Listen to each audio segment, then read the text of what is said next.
Bonjour, je suis Linda Houston, coordonnatrice de langue française et modératrice pour le webinaire d'aujourd'hui.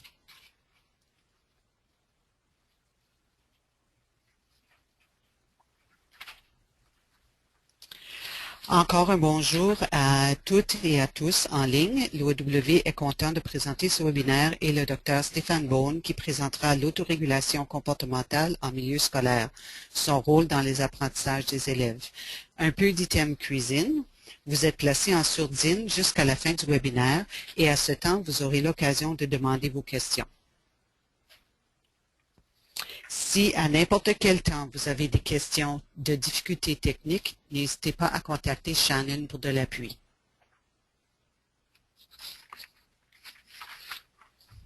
Avant de commencer, devenez à l'aise avec le panneau de configuration GoToWebinar que vous devriez trouver à la droite de votre écran. Si vous ne voyez pas le plein panneau, vous devriez voir une flèche rouge-orange que vous pouvez cliquer pour agrandir le panneau. Ce même bouton permet de minimiser le panneau lors de la présentation.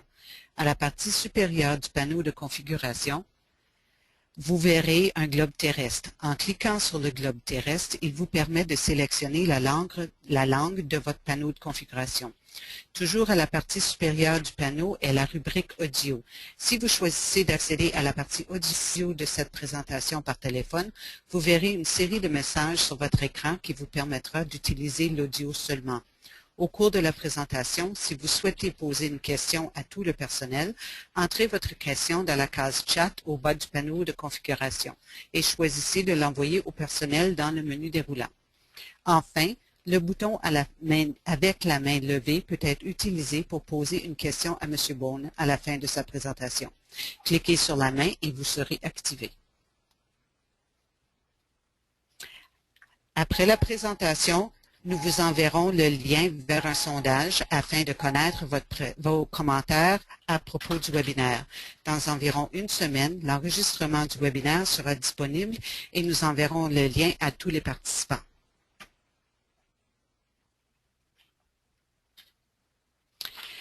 Ceci prend soin des items cuisine. À ce temps, j'aimerais introduire le Dr Stéphane Beaune.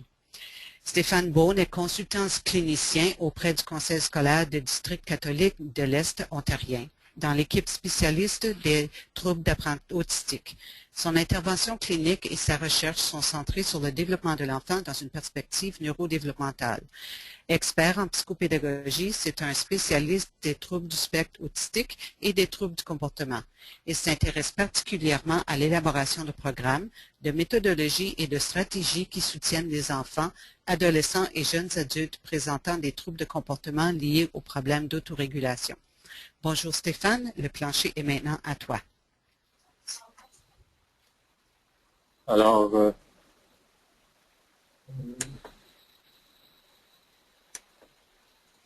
bon matin à vous tous.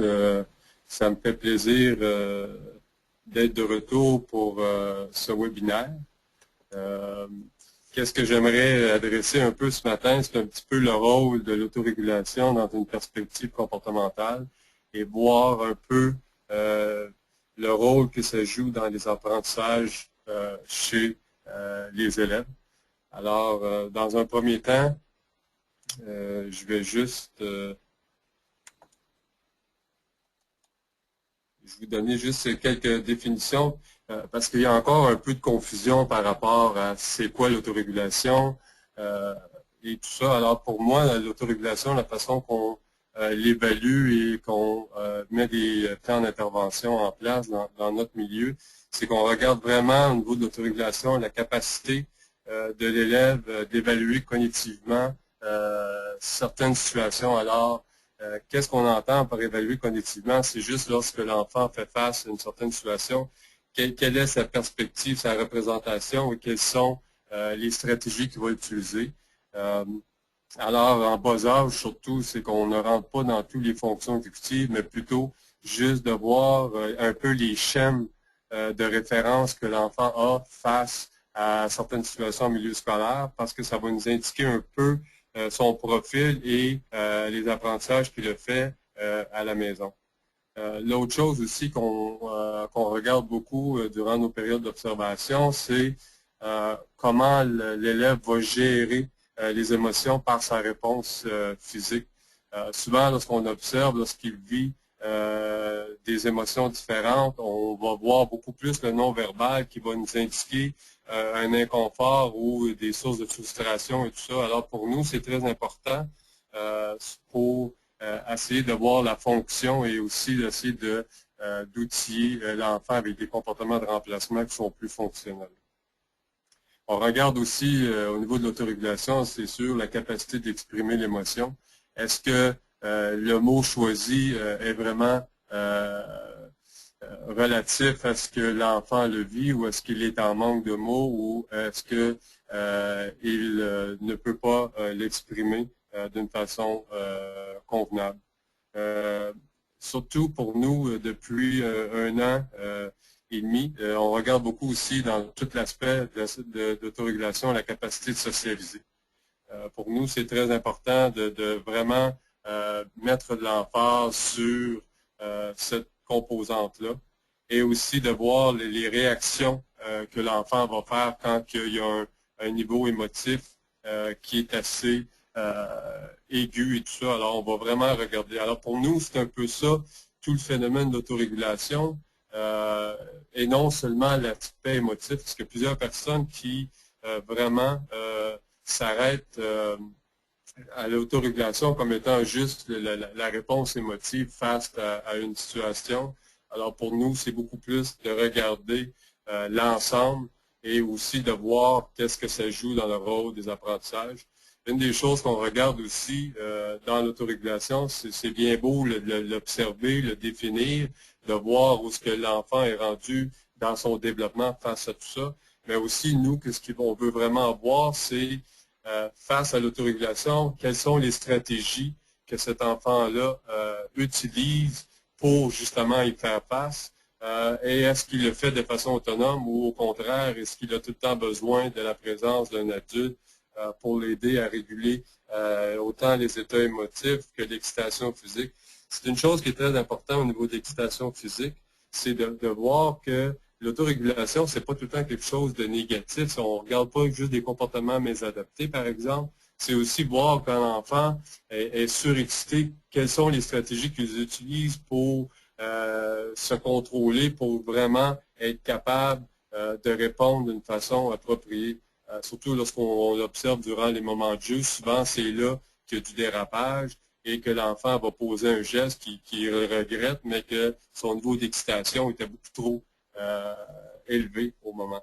Une des choses qu'on regarde aussi, c'est parce qu'on voit dans l'évolution même d'autorégulation, en bas âge, même quand ils sont à la maison, on va tout le temps regarder la capacité de l'enfant à s'auto-apaiser. L'auto-apaisement joue un rôle super important dans le développement de l'enfant.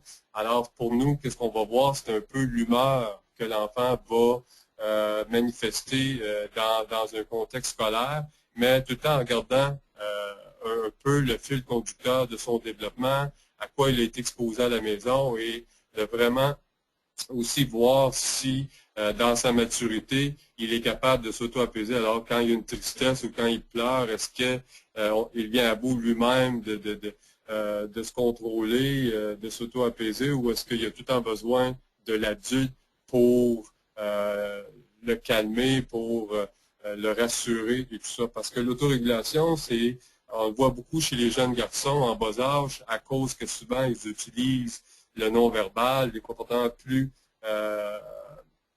plus observables, mais on voit beaucoup chez les enfants passifs, les enfants insécures aussi, que l'humeur est souvent un indicateur pour nous qu'ils ont de grandes difficultés au niveau de l'autorégulation.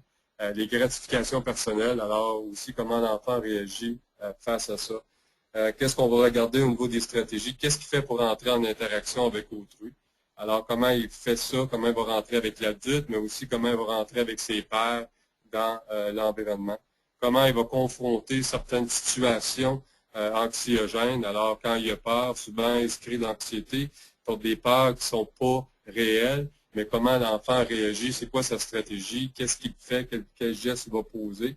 Et aussi, qu'est-ce qu'on regarde beaucoup au niveau de l'autorégulation, c'est est-ce que l'enfant est capable de s'adapter aux demandes des autres. Alors pour nous, l'autorégulation, c'est plus que juste le définir et de voir c'est quoi, c'est aussi de voir les stratégies en direct dans un contexte in vivo en milieu scolaire. Alors c'est un petit peu, comme vous voyez sur le diapo, c'est un peu ça qu'on a vraiment visé de notre côté face à l'autorégulation. Comme j'ai dit, vraiment, nous, on a vraiment catégorisé parce qu'en plus de le travailler, on s'est donné comme mandat d'adresser l'autorégulation à tous les niveaux. On a même mis sur pied des salles de classe spécifiques pour travailler l'autorégulation à tous les niveaux d'âge, alors de la maternelle jusqu'au secondaire. Alors, qu'est-ce qu'on a fait? C'est dans certains milieux, on a créé des classes qu'on appelle transition ressources, où on adresse les difficultés au niveau de la résolution de problèmes chez les plus vieux. Et l'an prochain, on a un nouveau modèle qui va partir chez les petits de la maternelle, jardin et première année, justement pour ceux qui ne sont pas prêts à intégrer le milieu scolaire. Alors, on va vraiment regarder toutes ces composantes-là pour voir comment on peut aider, outiller les jeunes enfants à s'autoréguler dans un milieu souvent qui n'est pas naturel. Je vais partager avec vous un petit peu des comportements qu'on a observés depuis 2 ans. Qu'est-ce que j'ai beaucoup apprécié, c'est que pendant 1 an, nous avons fait le tour des écoles pour demander aux enseignantes, enseignants et intervenantes d'observer et de documenter les comportements observables qu'ils voyaient chez les enfants dans les différents milieux. Alors, on a créé, suite à ça, une grille d'observation et on s'en sert maintenant pour notre projet de recherche, mais aussi pour, on s'est construit un modèle pour, à partir de maintenant, on va les utiliser dans nos classes pour être capable de faire un suivi. Alors, qu'est-ce qu'on voit beaucoup? C'est qu'on voit beaucoup les précipitations des comportements. Qu'est-ce que ça veut dire? C'est souvent au niveau de l'impulsivité. C'est souvent aussi au niveau des réponses données à la hâte. L'enfant qui va bousculer les autres pour être le premier. C'est quand il est surexcité, souvent va se mettre à courir pour avoir le jouet qu'il veut ou peu importe c'est quoi le raisonnement derrière. On voit beaucoup de précipitation des comportements chez les petits. Alors pour nous, c'est important parce que l'impulsivité est déjà un indicateur que l'enfant va avoir de la difficulté à développer ce qu'on appelle le langage privé. Le langage privé, qu'est-ce que ça fait dans la vie d'un enfant? Ça nous permet justement de se parler à soi-même, de se calmer, de faire du raisonnement et aussi de porter un jugement critique sur qu'est-ce qui se passe dans mon environnement. Alors, tout enfant qui est impulsif va avoir beaucoup de difficultés à faire ce raisonnement-là. Alors, va souvent avoir une situation, puis automatiquement va réagir de façon impulsive et poser des gestes souvent qui sont inappropriés. Alors, pour nous, c'est important de regarder cette composante-là. Si je regarde un petit peu dans notre recherche à nous, qu'est-ce qu'on a vraiment vu? On a vu beaucoup de jeunes qui faisaient des mouvements rapides de va-et-vient avec les pieds, qui couraient beaucoup en salle de classe, dans les corridors, qui sont très agités sur leurs chaises, alors qu'ils grimpent sur les tables. Aussitôt qu'il y a un niveau d'excitation, vont lancer des objets. On a vu qu'ils ont frappé d'autres enfants, parlent de façon excessive. Alors, un enfant qui est surexcité aussi au niveau de l'autorégulation, quand il n'est pas capable de contrôler son débit, souvent, puis si on le laisse continuer à ça, alors chaque fois qu'il devient surexcité, va devenir très envahissant, va pas attendre son tour, va parler tout le temps dans des contextes non appropriés ou hors contexte simplement, va tout le temps chercher l'attention de l'adulte et ça va créer beaucoup de problèmes. Au niveau des mauvais choix d'action, Au niveau de la résolution de problèmes, il faut garder tout le temps en tête aussi l'âge de l'enfant où il se situe dans son développement, parce que c'est pas quand en bas âge, surtout quand on le fait à travers le jeu et tout ça, il ne faut pas s'attendre à ce qu'il ait un raisonnement cognitif l'équivalent d'un adulte. Alors souvent, au niveau de la résolution de problèmes, il faut le renseigner, premièrement l'identifier et tout ça, mais aussi d'expliquer soit avec des mises en situation ou de vraiment utiliser un contexte, des marionnettes, peu importe ce qu'on va faire, pour expliquer les actions répétitives que l'enfant choisit qui donnent tout le temps les mêmes résultats. Alors souvent, ils vont vivre des échecs, souvent, ils vont se faire rejeter par d'autres enfants. Souvent, même l'adulte va développer un peu une aversion envers certains comportements. Alors, si on n'enseigne pas aux jeunes, à l'enfant, à l'élève, de réajuster, et c'est pas des comportements de remplacement pour la même fonction, alors ça devient très difficile et souvent ils répètent les mêmes choses. Une des choses qui est très importante dans l'autodérégulation, c'est vraiment de prendre en considération que chaque élève qui rentre dans votre milieu rentre avec des schèmes de référence, des séquences d'actions qu'il a développées à la maison, et l'enfant n'a pas la capacité de réajuster son tir. Alors, quand il rentre en milieu scolaire, il rentre avec ce qu'il a appris comme comportement face à certaines demandes, face à l'adultes, face à certaines situations. Alors, c'est très difficile, souvent, au niveau de l'autorégulation, de demander à l'enfant de s'ajuster, de défaire un schème de référence parce que c'est basé sur des comportements mésadaptés. Typique, genre l'enfant qui se lance par terre à chaque fois qu'il veut l'attention de l'adulte ou qu'on lui dit non. Si c'est la seule chose qu'il a appris, puis qu'à un moment donné, l'adulte répond à cette demande-là, lui donne de l'attention et se décourage et laisse l'enfant le faire, alors que ça crée un précédent, ça crée un schème de référence, c'est basé sur des expériences antérieures. Alors souvent, on se retrouve dans des situations où on doit défaire ces schèmes-là, mais chaque individu, chaque être humain travaille très fort pour maintenir les schèmes de référence. La peur au changement, la peur de se réajuster cause aussi beaucoup d'anxiété chez plusieurs jeunes en milieu. Alors souvent, il y en a qui vont être très impulsifs, vont faire des évitements, vont vouloir sortir du contexte, tandis qu'il y en a d'autres qui vont vraiment être beaucoup plus agressifs, beaucoup plus résistants aux demandes, résistants à se faire dire non. Ça, on l'a vu beaucoup, nous, en milieu scolaire, quand on dit non, l'enfant qui se met à crier, l'enfant qui se met à pleurer, qui vit ça d'une façon très négative pour un simple non. Alors, c'est vraiment à ce niveau-là, on regarde aussi, c'est un peu ça quand on parle de l'aspect cognitif en bas âge, c'est vraiment de voir les schèmes que l'enfant a développés dans sa vie en milieu familial. L'autre chose qu'on regarde beaucoup aussi, c'est l'incoordination des actions que j'ai pour résoudre des problèmes. Est-ce que l'enfant a compris, est-ce qu'il sait tous les gestes à poser justement pour résoudre un problème? Est-ce qu'il est capable de lui-même être un bon observateur, de voir dans son environnement qu'est-ce qui se passe, puis qu'est-ce qu'il peut faire justement pour adresser? Alors souvent, moi, qu'est-ce que je fais avec les petits? C'est que je vais souvent jouer, utiliser la méthode SODA, qui est Stop, Observe, Decide and Act. Alors, j'enseigne à l'enfant dans différents milieux, in vivo, soit dans le cours de récréation, dans la salle de classe, de vraiment être capable d'explorer son environnement et aussi d'observer lorsqu'il y a un problème, qui est alentour, quelles sont mes options et quelle est ma décision, puis quel acte est-ce que je peux poser. Une fois qu'on a bâti ça et qu'on fait des mises en situation en salle de classe, et après ça, on veut aller le pratiquer. Parce qu'il ne faut pas oublier que nous, la salle de classe, demeure la phase 1 des apprentissages, ça veut dire que c'est la phase d'enseignement.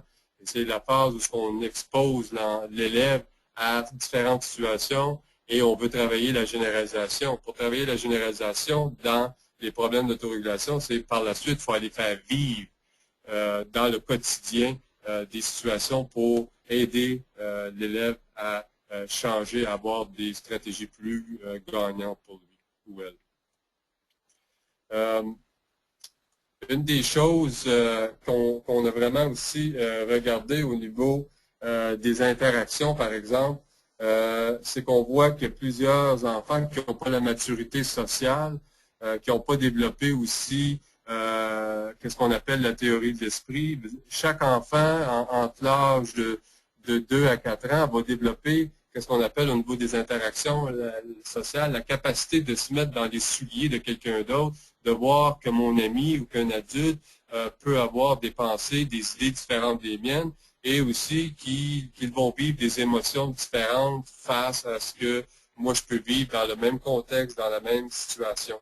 Alors, il y a plusieurs élèves qui vont refuser au niveau des interactions de participer dans certaines activités justement par la peur de l'échec, par la peur aussi de ne pas être en contrôle et souvent aussi par la peur de ne pas être tout le temps choisi, de ne pas être gagnant et tout ça. Alors, il faut vraiment, au niveau de l'autorégulation, mettre l'emphase sur l'aspect social que ça comporte parce que les comportements humains font que plus on est exposé à des situations, à des interactions, enfant-adulte, enfant-enfant, deux enfants adultes, alors de partir d'une diade vers une triade, de coopérer, d'enseigner ton tour, mon tour, tous ces éléments-là jouent un rôle important dans les manifestations qu'on voit au niveau de l'autorégulation.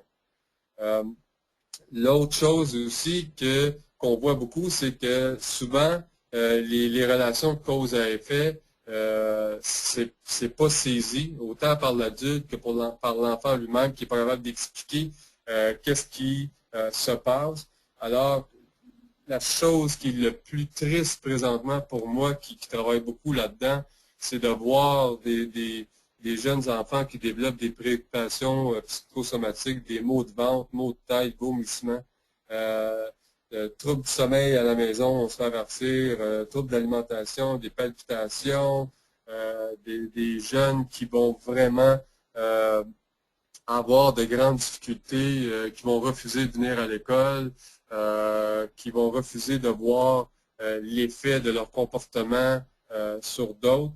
Et ça, c'est très difficile pour les jeunes qui rentrent. Alors souvent, ceux qui sont plus passifs, souvent, qu'est-ce qu'ils vont faire dans ces situations-là? Ils vont souvent se retourner contre eux-mêmes. Alors, il y a plusieurs des comportements qu'on voit chez les petites filles, par exemple, sont très différentes, qui vont beaucoup plus vivre tous ces problèmes d'autorégulation-là d'une façon refoulée. Alors, ils vont s'isoler, ils vont être distantes, ils vont se mettre à l'écart. Lorsqu'il c'est les périodes de jeu ou lors d'une activité, aussitôt qu'il y a une autre petite fille ou un petit garçon qui rentre qui est plus, qui s'impose plus, ils vont se retirer du contexte, ne parlent pas beaucoup, gardent tout à l'intérieur. Alors, eux, ils deviennent très passifs, mais c'est très difficile parce que la motivation devient un problème et souvent vont développer de l'anxiété. Et on voit de plus en plus des jeunes qui vivent des moments dépressifs. Alors, tout ça est basé sur l'incapacité de l'enfant de s'autoréguler, l'incapacité de verbaliser ce qu'il vit, de s'imposer, de s'épanouir. Alors, l'autorégulation a un rôle super important au niveau des causes et effets et on ne peut pas juste les minimiser, au contraire, il faut les adresser d'une façon concrète durant nos enseignements. L'autre chose qu'on voit beaucoup chez les enfants insécures et qui n'ont pas appris à s'autoréguler, c'est l'anxiété de séparation. C'est souvent des élèves qui vont remplacer le rôle du parent par un autre adulte en milieu scolaire. Alors, à chaque fois qu'ils vivent des émotions ou une situation problématique, ils vont tout le temps se baser sur l'adulte pour les guider, pour prendre des décisions pour eux. Alors, l'adulte devient un petit peu leur deuxième cerveau qui doit penser, qui doit éviter des exposés devant différentes situations et ça crée beaucoup de dépendance. Alors, on a un haut pourcentage d'élèves qui développent une dépendance envers les adultes en milieu scolaire. Et qu'est-ce que ça fait? C'est que ça crée beaucoup de conflits avec les pairs, parce qu'à chaque fois qu'il y a une situation problématique, au lieu de faire face à la situation, ils vont aller tout de suite courir à l'adulte pour Souvent, on les appelle les petits porte-paniers pour aller dire à madame ou à monsieur qu'est-ce qui se passe au lieu de s'affirmer. C'est l'adulte qui est demandé d'aller régler la situation. Alors, des enfants insécures, des enfants qui n'ont pas de droit de parole en milieu familial ou que c'est l'adulte qui guide tout le temps, qui dit quoi faire, comment faire, pourquoi faire, va avoir de graves problèmes à la rentrée, à l'intégration scolaire, mais aussi au niveau de l'autorégulation. L'autre chose qui est vraiment importante, autant pour tous les élèves, parce que dans la recherche qu'on fait présentement, on n'a pas différencié aucun enfant, mais on a dans les 15 enfants choisis qu'on va suivre pendant 3 ans, il y a des enfants avec des diagnostics, il y a des enfants neurotypiques, et on remarque que les problèmes d'autorégulation à la base sont très similaires chez tous les enfants. Qu'est-ce qui les différencie? C'est la fréquence et la durée de la manifestation de ces comportements-là. Alors, il ne faut pas croire que les problèmes d'autorégulation sont seulement chez des enfants qui ont des diagnostics, que ce soit l'autisme, que ce soit le mutisme sélectif, que ce soit de la négligence en milieu familial ou des troubles d'apprentissage. Dans nos observations depuis 2 ans, on remarque beaucoup, mais beaucoup de problèmes au niveau de l'autorégulation chez tous les élèves. Alors, il faut les adresser, il faut les reconnaître et aussi il faut mettre en place des outils et des stratégies justement pour aider ces jeunes-là à avoir d'autres options que prendre des comportements qui ne sont pas fonctionnels et qui souvent vont mener vers des problèmes plus graves. Alors, il y a plusieurs qui ont des pensées rigides qui vont à la persévération sur des conditions ancrées, par exemple. Alors, il y a plusieurs jeunes qui ont les modèles et vont imiter les modèles à la maison. C'est le garçon qui va imiter son papa ou la petite fille qui imite sa mère, mais aussi toutes les représentations de ce qui est acceptable, pas acceptable. Eux, lorsqu'ils arrivent en milieu scolaire, vont se battre contre eux-mêmes, mais aussi contre les autres adultes qui essayent de leur faire manifester des comportements plus appropriés ou autres comportements qui, selon l'adulte, sont plus conformes au milieu scolaire. Alors, c'est très difficile pour un enfant, ils sont très confus souvent parce que à la maison, c'est une façon, à l'école, c'est une autre façon. Alors, ça devient très problématique. Il y a aussi beaucoup de problèmes d'émission au plan moteur ou social. Qu'est-ce que ça veut dire, ça, dans la réalité de tous les jours? C'est vraiment les problèmes d'inhiber lorsque je suis surexcité, des problèmes lorsque j'ai des émotions trop fortes au niveau plan moteur. Souvent, qu'est-ce qui va arriver, c'est qu'ils ne vont pas respecter la proximité face à un autre enfant, face à l'adulte. Alors, qu'est-ce qu'on voit souvent, c'est l'enfant qui est très envahissant, qui, par exemple, un adulte qui parle avec un élève et que cet élève-là va arriver puis qui va entrer entre les deux et il va demander tout de suite à l'adulte de répondre à son besoin. Alors, au plan moteur, cette impulsivité-là fait qu'ils vont souvent poser des gestes et devenir très envahissants. Au niveau social, qu'est-ce que ça donne? Ça donne aussi souvent une absence d'empathie dans certaines situations. Alors, comme je l'ai dit, une des choses qui est très importante chez tous les enfants, c'est la capacité de développer l'empathie, de se mettre dans les souliers de quelqu'un d'autre, de comprendre que chaque enfant, chaque ami, chaque adulte a une histoire de vie différente et comment est-ce que je peux m'ajuster dans tout ça. Alors, et aussi l'inaptitude souvent à comprendre et à formuler un autre point de vue, par exemple. Quand l'adulte dit non et l'adulte explique à l'élève pourquoi et que cet élève-là, socialement, ne comprend pas parce qu'il a tout le temps le droit, l'habitude de le faire quand bon lui semble. Il n'y a pas cette structure-là, il n'y a pas cet encadrement-là. Alors, ça crée souvent des conflits importants entre l'élève et l'adulte. Alors, pour nous, c'est une des choses qu'on va regarder. C'est une des choses que quand on voit ça, c'est qu'on va enseigner ces habiletés-là en milieu scolaire, mais aussi toutes les interventions qu'on fait, les parents sont mis au courant, sont invités à venir s'asseoir avec nous pour le plan d'intervention, pour justement qu'on soit constant dans qu'est-ce qu'on veut adresser. Sinon, l'enfant le fait dans un modèle contextuel puis situationnel et non de façon globale. Alors, il n'y a aucune généralisation des acquis, c'est beaucoup plus par association. La réponse, souvent il y a des réponses inappropriées au changement. Encore une fois, les gens ont tendance à croire que c'est tout le temps chez certaines populations. Moi qui travaille en autisme, c'est sûr que on le voit beaucoup. Mais la réalité c'est que tout élève, tout enfant qui a peur de certains environnements, de certains contextes, de certaines personnes, de certains milieux, va réagir fortement au changement. Alors, va même développer souvent une anxiété qui est basée sur des peurs irréelles. Alors, souvent, qu'est-ce qu'on va faire? C'est qu'on va faire de la désensibilisation, c'est qu'on va exposer d'une façon progressive l'enfant à des situations non menaçantes et on va lui faire vivre du succès pour qu'il choisisse des comportements plus appropriés qui sont représentatifs de l'activité, de l'environnement et lors du changement, au lieu de tout le temps aller vers des réactions émotives tant vers soi que vers l'environnement, de lancer des objets, de se lancer par terre, de se frapper, de se cogner la tête, de pleurer à outrance. Alors, on va vraiment enseigner les comportements appropriés et aussi, on va exposer graduellement l'élève à cet environnement-là pour qu'il reconnaisse que c'est juste une création, c'est une peur non fondée et pour encourager l'élève à vivre du succès.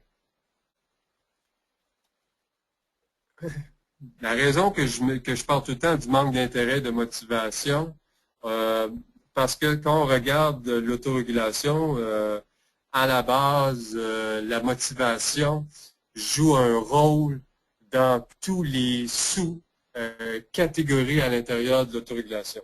Qu'est-ce qu'on entend par sous-catégorie? C'est qu'en milieu familial, souvent, on va voir toute la phase de l'auto-apaisement. Alors, l'enfant qui est capable de se contrôler, de se calmer, de gérer ses propres réactions émotives. Quand il va rentrer en milieu scolaire, la deuxième phase, ça va être la phase de l'autocontrôle. Alors, qu'est-ce que je suis capable de faire? Est-ce que je suis motivé à me contrôler durant certaines activités, quand je me fais dire non par l'enseignante et tout ça, va vraiment être qu'est-ce qu'on va voir en milieu scolaire. Quand on rentre dans la phase où on commence à parler plus des capacités cognitives, c'est qu'on va vraiment parler au niveau de l'autodiscipline. Alors, au plan comportemental, les deux phases importantes sous l'autorégulation, c'est l'auto-apaisement puis l'autocontrôle. Quand on commence à rentrer, une fois que l'enfant après se contrôler et tout ça, quand ça devient de l'autodiscipline, c'est que là, il y a aussi tout le langage privé qui est développé et que l'enfant est capable cognitivement de raisonner, d'avoir une flexibilité cognitive et de le manifester verbalement, mais aussi de le montrer au niveau comportemental. Et là, quand on parle de ce que le ministère appelle l'autorégulation, qu'on voit dans les HH, par exemple, dans les PEI, c'est l'autodétermination, c'est la capacité dans la métacognition pour l'élève de se donner un but et des objectifs à atteindre et de travailler dans cette optique-là. Mais pour nous, à la base, tout doit débuter par les deux premières phases, qui est l'auto-apaisement et l'autocontrôle. Parce que tant si longtemps que l'enfant n'a pas appris au niveau comportemental qu'est-ce qu'on s'attend et qu'est-ce qu'il doit faire pour apprendre, pour se motiver, tout l'aspect cognitif, l'impulsivité et tout ça va faire que l'enfant n'aura pas la capacité de le faire.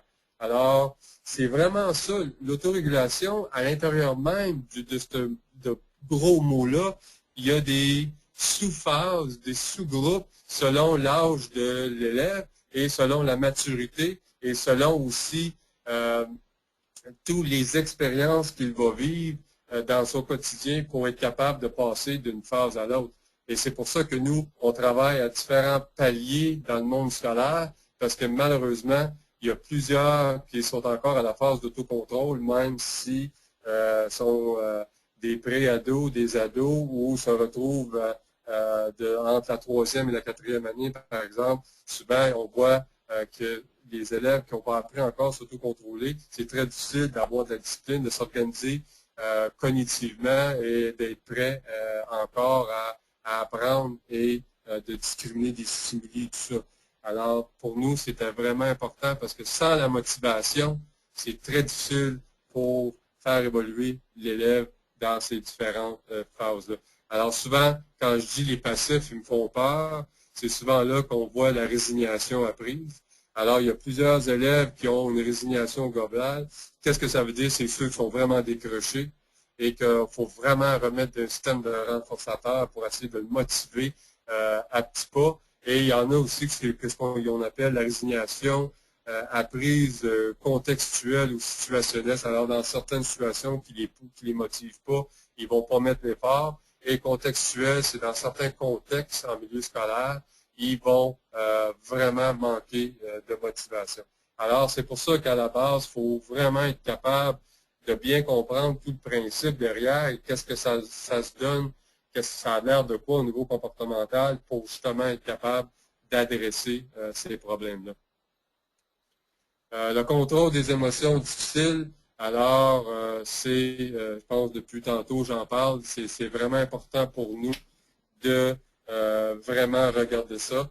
Et qu'est-ce qu'on voit beaucoup, si je regarde, qu'est-ce qu'on a vraiment observé au niveau de l'aspect émotif aigu, on a plusieurs jeunes enfants qui vont utiliser le grincement d'un dents, le bruxisme, quand ils sont fâchés, qu'ils sont en colère, parce qu'ils ne savent pas comment gérer ça. Alors, c'est des signes qu'on doit observer. Chez les jeunes filles, on voit beaucoup qui vont se ronger les ongles quand ils vivent d'anxiété, quand ils vivent des émotions fortes. Ils ne savent pas comment le dire, ils ne savent pas à qui aller voir, n'ont pas confiance, sont insécures. Alors, ils utilisent beaucoup leur propre corps. Il y en a plusieurs qui vont tourner des mèches de cheveux. Il y en a qui pensent tout le temps, ils font ça pour garder l'attention sur quelque chose. Pendant qu'ils font ça, c'est que souvent, ils sont complètement détachés de la réalité. Ils vivent une anxiété. Et lorsqu'on leur demande pourquoi ils font ça, ils nous donnent l'explication. Parce qu'il faut aller chercher cette information-là, chers collègues, c'est que quand on voit ces comportements-là, on peut bien le définir comme étant d'anxiété, mais il faut comprendre le sens derrière, quel était le déclencheur pour amener ces comportements-là. On voit qu'il y a plusieurs, chez les plus jeunes, on voit qu'ils se pincent eux-mêmes, qui vont rire hors contexte, qui vont émettre des cris, des bruits de bouche. Alors, il y a vraiment des comportements qu'on voit qui nous indiquent que ça va pas bien. Il y a quelque chose dans l'environnement qui ne permet pas à cet élève-là d'apprendre. Alors, d'être facilement distrait, de se rendre souvent en salle de bain. Il y a des gens qui pensent que quand on les laisse sortir tout le temps, qu'on leur permet de s'autoréguler. Au contraire, ils font de l'échappement et de l'évitement de la réalité. Alors, c'est un peu pour ça, pour nous, que c'était important de l'adresser. L'impulsivité, je vous l'ai dit, quand l'enfant se met tout le temps à courir dans les corridors, il faut vraiment lui enseigner. Il faut lui enseigner, lui donner une stratégie. Souvent, il faut le faire avec lui en faisant du modelage, en le contrôlant. Même chose en salle de classe, quand il va d'une activité, souvent, il faut transitionner vers aller s'asseoir à sa place pour qu'il puisse se calmer et après ça, on le renvoie dans les activités quotidiennes. Pourquoi? Parce que si on ne contrôle pas l'impulsivité, on ne peut pas l'éliminer, mais si on n'aide pas l'enfant à contrôler ça, c'est plus tard au niveau cognitif qu'on va le voir parce que ça va être au niveau du jugement, la prise de décision, la planification, l'anticipation. Alors, tout élève qui a peur du changement, c'est souvent un élève qui n'a pas développé la capacité d'anticiper. Alors, d'observer son environnement et de vraiment choisir les meilleures stratégies. C'est un enfant qui sera pas capable d'initier. Alors, c'est très important d'être capable d'initier une tâche, d'initier une consigne, une action, persévérer à la tâche, de s'auto-corriger. Alors, l'effet que ça va avoir quand on va arriver plus au niveau cognitif, en première année, deuxième année et tout ça, c'est qu'ils sont pas capables d'engager leur attention, ils sont pas capables de discriminer des stimuli, ils sont pas capables de passer d'un sujet à l'autre, d'une routine à l'autre, sans tout le temps avoir peur. Ils manquent d'homogénéité dans leur capacité d'apprendre, dans la vitesse d'apprentissage. Alors, ils vont avoir souvent des remarques ou des comportements inappropriés. Aussitôt que vous voyez un élève qui parle à haute voix puis qui se parle à lui-même et tout ça, c'est un élève qui n'a pas développé le langage privé, c'est un élève qui est très impulsif et il dit à haute voix ce qui est probablement contrôlé cognitivement. Alors, son autorégulation, sa capacité de s'autoréguler est problématique. Et on voit beaucoup aussi au niveau langagier, comme j'ai dit, plusieurs enfants vont avoir de la difficulté à trouver les mots, alors vont poser des gestes. D'autres, on en voit beaucoup présentement dans le milieu scolaire, vont choisir le mutisme sélectif comme capacité de s'autoréguler et d'éviter tout contact social ou d'être exposé devant un groupe lorsqu'ils doivent parler. C'est souvent des enfants qui ont une timidité extrême, qui ont une crainte anormale, qui sont repliés sur eux-mêmes, puis surtout lorsqu'ils se retrouvent dans une nouvelle situation, ils vont avoir de grandes difficultés à performer. Au niveau de l'inhibition comportementale, c'est un peu ce que je viens de dire, c'est que il y a plusieurs enfants qui vont avoir de la difficulté à apprendre de leurs erreurs, sont souvent désinhibés, les émotions sont trop fortes, alors ils deviennent désinhibés, ne peuvent pas contrôler. Alors, il faut leur enseigner avec beaucoup de répétitions, faire beaucoup de modelage dans différents contextes pour les aider le plus possible. Alors ça, c'est vraiment la partie autorégulation. Lorsqu'on m'a demandé de parler de ça, ça me faisait très plaisir, mais je voulais aussi adresser tout le sentiment d'auto-efficacité chez l'enseignant, parce que pour moi, les deux sont bons de pair. Il y a une relation directe entre le sentiment d'auto-efficacité de l'enseignant en salle de classe lorsqu'il est temps d'adresser les problèmes d'autorégulation chez les élèves. Alors, qu'est-ce qu'on veut dire au niveau du sentiment d'auto-efficacité de l'enseignant? C'est vraiment la première chose qu'on doit regarder, c'est les attentes en termes de résultats. Alors, lorsqu'on est pédagogue, lorsqu'on est enseignant, c'est quels sont les résultats que je veux voir, quels sont les comportements qui sont acceptables, quelles sont les règles que je veux mettre en place dans ma salle de classe et quels sont les résultats que je m'attends. La raison que c'est super important, c'est que lorsqu'on n'est pas clair dans les résultats qu'on veut, lorsqu'on n'est pas constant dans nos attentes, ça veut dire que qu'est-ce qui va se passer, c'est il va souvent avoir des interprétations et des représentations différentes de l'adulte versus l'enfant. Et souvent, qu'est-ce qui va arriver, c'est que le résultat voulu ne sera pas celui que l'enfant va offrir. Alors, au niveau de l'auto-efficacité, on voit beaucoup de taux de burn-out présentement chez les enseignants. Pourquoi? Parce que souvent, les attentes et voulues, les résultats qu'on cherche ne sont pas ceux qu'on obtient lorsqu'on adresse l'autorégulation parce qu'on est aux prises avec plusieurs comportements. L'autre chose aussi, c'est la capacité, nos propres croyances en tant que pédagogue face à notre enseignement. Alors, lorsqu'on doit adresser l'autorégulation, lorsqu'on doit adresser certains comportements, lorsqu'on veut mettre en place des stratégies d'enseignement pour faciliter les apprentissages, souvent, ce qu'on voit beaucoup présentement, c'est qu'il y a une difficulté entre la croyance à l'interne, moi en tant que pédagogue dans ma salle de classe, et lorsque des facteurs externes, souvent les parents, qui vont porter jugement sur la qualité de l'enseignement, sur la façon d'adresser les besoins de leur enfant. Qu'est-ce que ça fait? C'est que ça a un effet direct sur le sentiment d'auto-efficacité. Et c'est pour ça que moi, je travaille beaucoup, lorsque je parle d'interdisciplinarité, j'essaie beaucoup de créer une collaboration. Je le dis tout le temps, chers collègues, tant si longtemps qu'on garde les parents dans un rôle de revendicateur, ils ne peuvent pas être collaborateurs avec nous. Alors, lorsqu'on met quelque chose en place, lorsqu'on adresse l'autorégulation, le tout a débuté à la maison, et là, il faut vraiment être capable de collaborer, sinon, ça va être très difficile. Alors, on voit beaucoup aussi, j'ai beaucoup de demandes de plusieurs enseignants qui me disent, écoute Stéphane, j'ai pas été formé en comportement. Moi, j'ai été formé pour enseigner. Alors, faire de la gestion de salle de classe, c'est pas tout le temps facile et ça l'affecte ma propre perception que j'ai de moi-même face à mon enseignement. Alors, c'est super important.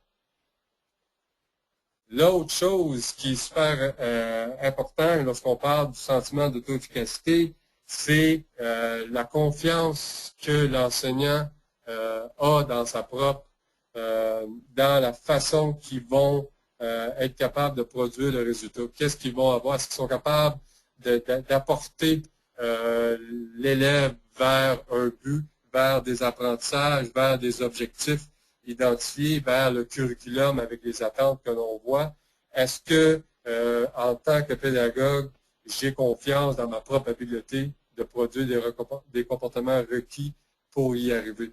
C'est très important parce qu'on le voit dans la différence entre un adulte qui se sent très efficace dans sa façon d'être versus un adulte qui a toutes les connaissances théoriques, mais la mise en pratique, la mise en application crée beaucoup d'insécurité. C'est souvent là qu'on perd le contrôle de notre groupe. C'est souvent là que les enfants commencent à manifester des comportements mésadaptés.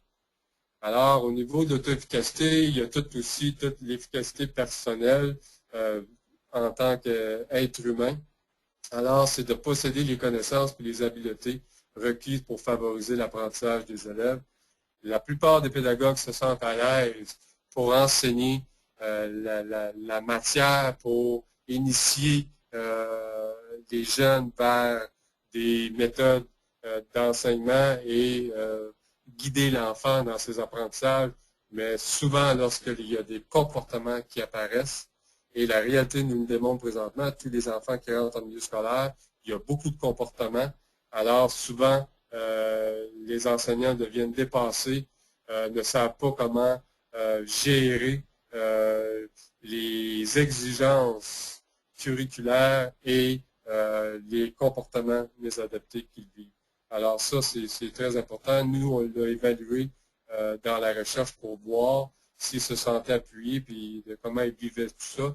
Et souvent, le commentaire était l'inquiétude face aux exigences du ministère versus les parents qui ont des attentes spécifiques.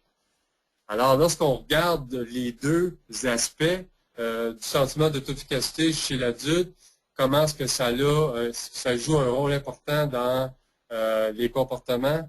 Parce que même chez l'adulte, l'autorégulation fait partie de nous, mais l'auto-efficacité vient s'ajouter à ça. Et qu'est-ce qu'on voit beaucoup chez l'adulte, qu'est-ce qu'on observe? C'est les réactions émotionnelles.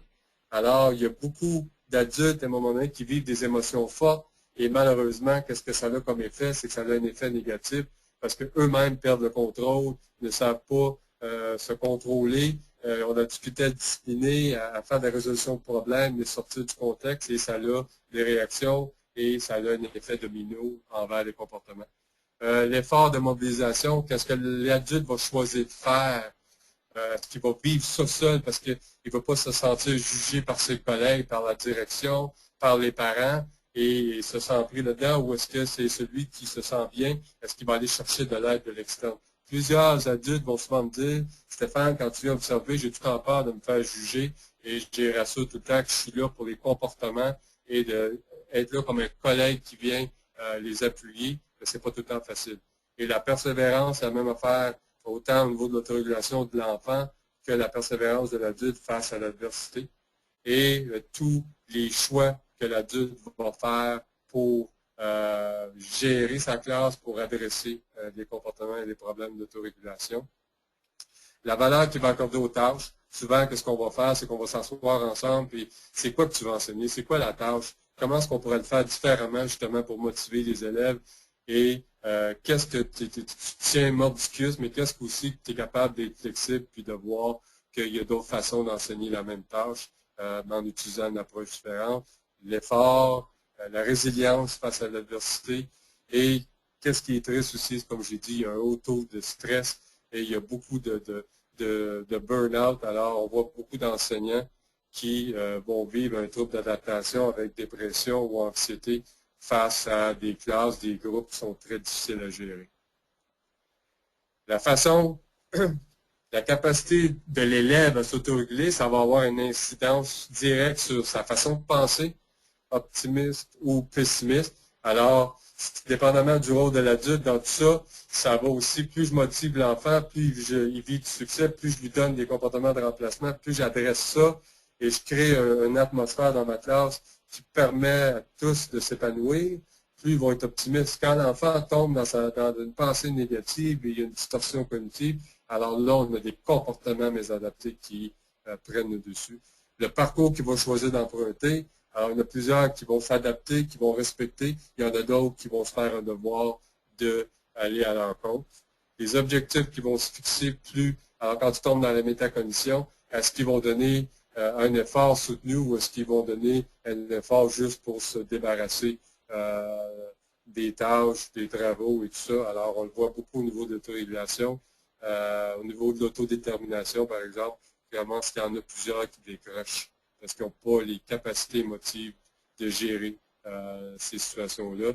Les efforts qu'ils vont déployer pour atteindre leur objectif, leur persévérance face aux obstacles qu'ils vivent dans leur milieu régulier, la façon de gérer les situations éprouvantes en milieu scolaire, par exemple. Alors, au niveau des recommandations, qu'est-ce qu'il faut faire? Qu'est-ce que nous, on est en train de faire dans notre milieu à nous? C'est de présenter l'aspect de l'auto-efficacité chez l'adulte en leur permettant de vivre à 4 niveaux. Alors, au niveau de la formation, qu'est-ce qu'on a fait? C'est qu'on a parlé de l'auto-efficacité, on a parlé de l'autorégulation, alors le transfert de la connaissance. C'est beaucoup plus l'aspect théorique de comprendre c'est quoi. Là, après ça, qu'est-ce qu'on a fait? C'est qu'on a vraiment fait le modelage dans lequel l'enseignant observe l'utilisation de la stratégie auprès d'un groupe d'élèves. Alors, c'est nous qui faisons le modelage et l'enseignant est un observateur. On regarde ça, pose ses questions, le pratique. Après ça, qu'est-ce qu'on fait à l'étape 3? C'est une expérience partielle de maîtrise. Alors, avec des collègues, les intervenants et l'enseignant, ils vont faire une session, ils vont faire une activité et nous, on observe puis on fait un retour par la suite. Et là, qu'est-ce qu'on est, l'étape, je suis rendu dans certaines classes, c'est que là, l'enseignant a les stratégies, met ça en place et moi, je fais un suivi du monitorage pour faire des ajustements aux besoins. Je crois fermement qu'au niveau de l'auto-efficacité, on parle beaucoup d'autorégulation chez les enfants, mais il faut penser à mettre en place un modèle de formation qui va permettre aux adultes de pouvoir adresser ça dans le milieu scolaire et qui sentent qu'ils sont aptes à le faire et qui ont l'appui pour le faire. Pourquoi? Parce que qu'est-ce qu'on veut faire, c'est qu'on veut aussi déjouer les anticipations négatives. Alors, l'enfant, au lieu d'utiliser les comportements négatifs, d'être capable d'anticiper les situations en tant qu'observateur et d'ajuster nos activités, notre méthode d'enseignement, le temps qu'on passe à une tâche pour justement éviter que ça dérape. L'autre chose, c'est aussi prévenir les prétextes d'évitement. L'enfant qui a de la difficulté à s'autoréguler va souvent essayer d'éviter certaines activités, certaines tâches, certaines personnes, certains contextes pour justement, parce qu'il ne sait pas comment y faire face. Et alors souvent, on permet ça, on encourage ça et l'enfant n'apprend pas à s'autoréguler. Favoriser l'engagement le plus immédiat possible. Alors, c'est vraiment d'être aussi plus organisé, d'être capable de favoriser l'engagement de l'élève dans ses apprentissages et de faire des activités et de ne pas passer trop de temps à expliquer puis à faire trop de verbal ou ce qu'il y en a 3/4 qui décrochent, puis lorsqu'il vient le temps de s'appliquer, ils sont passés à autre chose. Mesurer l'anxiété ou d'autres paramètres. Alors, tu peux juste mesurer l'anxiété par les comportements que tu observes. Alors, l'anxiété, c'est un mot, c'est une conséquence, mais c'est quoi qui vient avec? C'est qu'est-ce que j'ai observé chez l'élève qui me permettent de voir qu'il y a quelque chose qui ne va pas bien. Puis aussi d'augmentation graduelle de la difficulté en cours d'exposition. Plus j'expose vers des tâches plus difficiles, comment est-ce que je guide? Parce que la phase d'enseignement, la phase 1, avant la généralisation, c'est le modèle, c'est l'adulte qui montre et guide l'élève dans ce qu'il recherche, tant au niveau comportemental qu'au niveau d'apprentissage. Continuer l'activité jusqu'à l'atteinte du seuil de succès. Alors, de ne pas se décourager, mais de vraiment encourager l'élève aussi à le faire, même si ça n'arrive pas tous en même temps. d'être capable de compléter, de vivre du succès et non des échecs. De contrer les réactions exagérées, alors d'enseigner, de revenir. Aussitôt que ça dérape, c'est d'arrêter tout le monde et d'adresser la situation et de dire qu'est-ce que vous observez comme comportement et qu'est-ce qu'on peut choisir comme comportement de remplacement pour y faire face et non d'attendre que ça dérape et de sortir certains élèves du contexte parce que c'est ça que souvent ils veulent. De suggérer de nouveaux contextes pour favoriser la généralisation, j'en ai parlé tout le long, c'est important pour moi. Parce que ça, c'est dans différents contextes qu'on généralise les habiletés et non juste dans la salle de classe. Alors, en conclusion, les habiletés autorégulatrices permettent à l'élève de gérer ses pensées, son attention, ses émotions, ses comportements, mais surtout sa motivation, puis aussi de s'ajuster aux demandes des situations en commençant ou en arrêtant son action. C'est un peu ça qu'on veut enseigner dans l'autorégulation, de donner un sens dans l'univers, dans le monde dans lequel ils vivent, construire d'autres chaînes de référence, diversifier son répertoire comportemental, favoriser son intégration, s'adapter à des situations difficiles, puis maîtriser la réalité en expérimentant et en planifiant des situations modèles, alors jeux de rôle et tout ça. Les enseignants qui ont une bonne croyance au niveau de l'efficacité personnelle vont passer plus de temps sur des activités d'apprentissage. Ils fournissent le soutien nécessaire aux élèves, mais en favorisant aussi l'autonomie puis des renforcements appropriés des comportements positifs. Ils vont utiliser plutôt le questionnement pour guider l'élève vers la bonne réponse et favoriser une meilleure compréhension. Ceux qui ont de la difficulté au niveau de l'efficacité personnelle, on le voit en observation, passent plus de temps dans des activités non pédagogiques à essayer de contrôler les comportements négatifs, vont souvent malheureusement renforcer les comportements négatifs parce qu'ils veulent essayer d'éliminer ce qu'ils ne veulent pas voir au lieu de se concentrer sur augmenter les comportements positifs qu'ils veulent voir. Ils vont avoir la tendance à donner la réponse à l'élève pour passer à autre chose parce qu'il y a des centres qui perdent trop de temps ou ils ont peur que l'élève se trompe, vive des échecs et qu'ils perdent le contrôle. Alors, c'est souvent des gens qui cherchent à contrôler les comportements dans leur salle de classe lorsqu'ils font la gestion. Et aussi, ils font souvent une preuve d'une plus grande rigidité et puis utilisent beaucoup plus des renforcements extrinsèques, récompenses et punitions pour emmener les élèves à les time-out et tout ça. Et à un moment donné, ça ne fonctionne plus, ils n'ont pas des résultats positifs. Alors, en gros, c'est un peu ça pour nous, qu'est-ce qu'on travaille au niveau de l'autorégulation. Je vous remercie. Alors, merci beaucoup Stéphane d'avoir présenté sur ce sujet fort intéressant. Pour vos questions, veuillez cliquer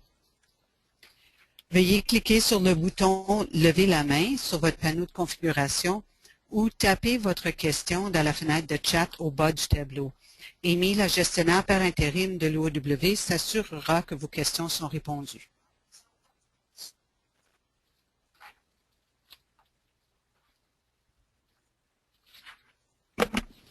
Ok, bonjour tout le monde. Nous avons quelques questions pour commencer. La première question, c'est Stéphane, est-ce que vous pouvez donner des exemples de fonctions exécutives, s'il vous plaît? Oui, au niveau, c'est une excellente question. Qu'est-ce qu'on parle beaucoup au niveau des fonctions exécutives? C'est la capacité de l'enfant de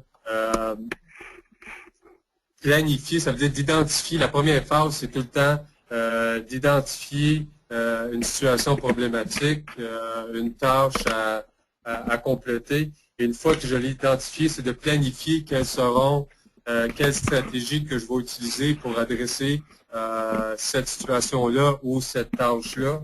Par la suite, c'est que je vais poser une action.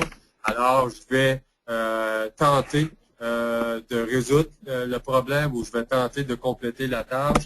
Et une étape qui est l'étape la plus importante au niveau des fonctions exécutives, c'est d'être capable de s'auto-corriger.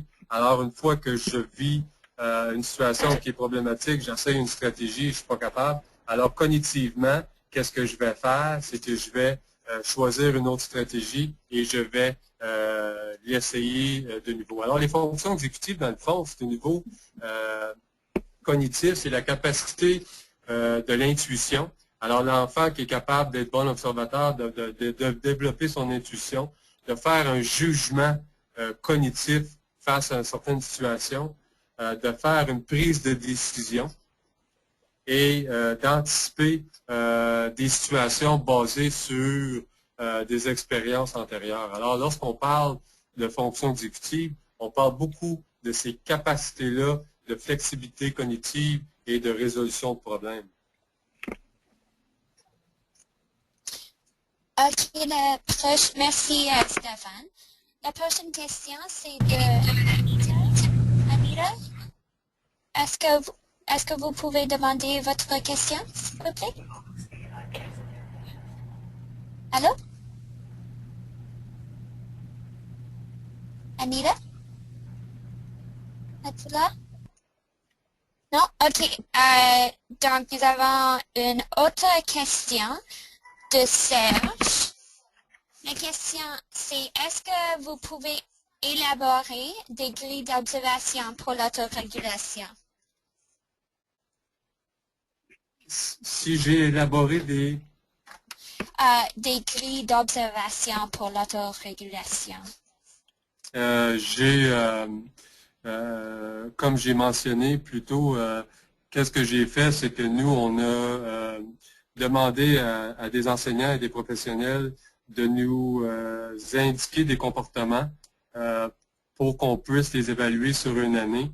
Alors, on a développé une grille d'observation qui, je peux vous donner des comportements qu'on a identifiés, jouer avec son linge, ronger les ongles, doigts dans la bouche, se mordre les lèvres, l'intérieur des joues, mâcher la manche du chandail, tourner des mèches de cheveux, se frapper la tête, taper des mains, taper des pieds, mouvement rapide de va-et-vient, se pincer soi-même, des rires hors contexte, pleurer hors contexte, des cris stridents, bruit de bouche, bouge et gigote sur sa chaise, se lève de son siège lors de situations où il doit demeurer assis, court dans le corridor, court dans la salle de classe, grimpe sur la table, lance des objets, frappe les autres, parle de façon excessive, se dépêche de répondre avant que la question soit complètement posée, envahissant, ne respecte pas l'espace personnel des autres, frappe dans les murs, les meubles et claque les portes lorsqu'il est fâché, refuse le non comme réponse, refuse de coopérer pendant les activités, se tient toujours proche ou en contact avec un adulte, se plaint souvent de maux physiques, maux de tête, maux de ventre, se rend souvent à la salle de bain, besoin de se faire rassurer plusieurs fois et poser des questions pour se soulager, est facilement distrait par des stimuli externes. Alors nous, on a développé une grille à partir de tous ces comportements-là et on les a observés pendant le temps de cercle, la collation, la récréation, le cours de français, durant le dîner, durant la récréation de l'après-midi, le repos, les temps de centre, la collation d'après-midi. Et on a fait ça dans 2 temps. Alors, on a envoyé 3 observatrices faire pendant le temps 1. Par la suite, on a mis des stratégies en place et on est allé observer dans un temps 2 qu'on vient de terminer il n'y a pas si longtemps. Et nos stratégies de modelage, d'intervention ont fait diminuer les comportements d'autorégulation. OK, merci Stéphane. J'espère que cela répond à la question de Serge. Nous avons maintenant une question de Anne. Anne, est-ce que vous êtes là? Non, j'ai retiré ma question, merci. Oh, OK, merci.